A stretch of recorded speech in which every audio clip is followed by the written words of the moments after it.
ازيكم؟ النهاردة هنعمل أم علي. زي ما انتوا شايفين كده طلعت تحفة وخطيرة. بصوا الجمال، مش عايزة أقولكوا على طعمها. نبتدي بالمقادير.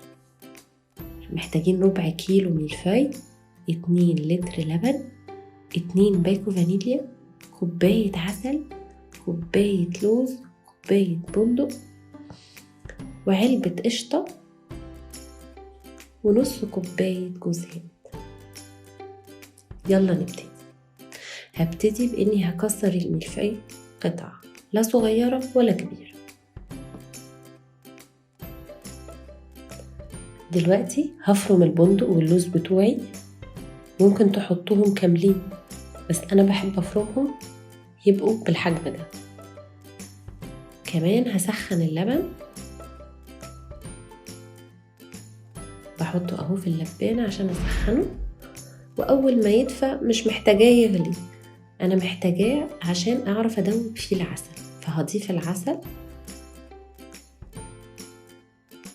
وأقلب، وأحط الفانيليا بتاعتي في الآخر وأقلب.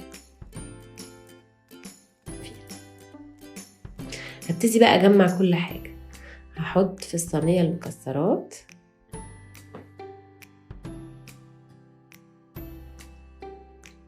وبعد كده جوز الهند. جوز الهند ده اختياري على فكرة، ممكن تحطوا كمان يا دوبك رشة خفيفة مش كتير زي ما حطيت. وبصوا بقى اللبن، ابتدوا بقى حطوا اللبن كده وسقوا كل الصينية بتاعتكم. بصوا الجمال، ما شاء الله. تتاكل كده لوحدها. دلوقتي انا بحب اسخن اللبن، وكمان هنحطها في الفرن تاخد غلوة، وبعد كده هنشغل من فوق عشان تتحمر من فوق.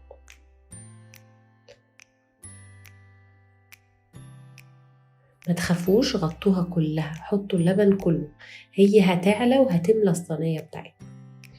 القشطة بحب انا افكها كده واخليها بالقوام ده عشان تبقى اسهل وانا بفردها. هفردها بالطريقة دي. طبعا يعني انتوا افردوها بالطريقة اللي تحبوها، انا بس بحب كل حاجة يبقى ليها شكل. هي مش هتأثر خالص في منظرها في الاخر، بس انا بحب كده يعني.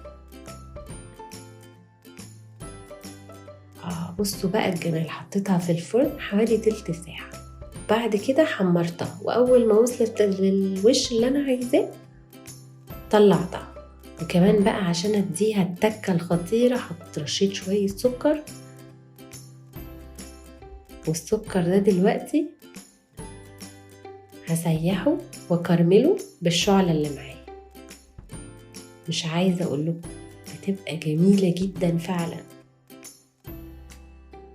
خطوة لطيفة جدا، وعلى فكرة بتضيف طعم مش عايزة اقولكم.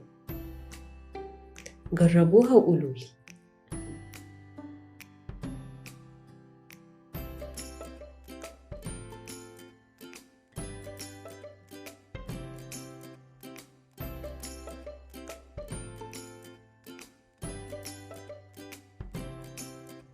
خلوا ايديكوا خفيفة، لان ممكن ساعات تحرقوا كده قطع الملفاي اللي بتبقى على الوش. مش مشكلة، بتتحمص وبتبقى رائعة، ما تقلقوش.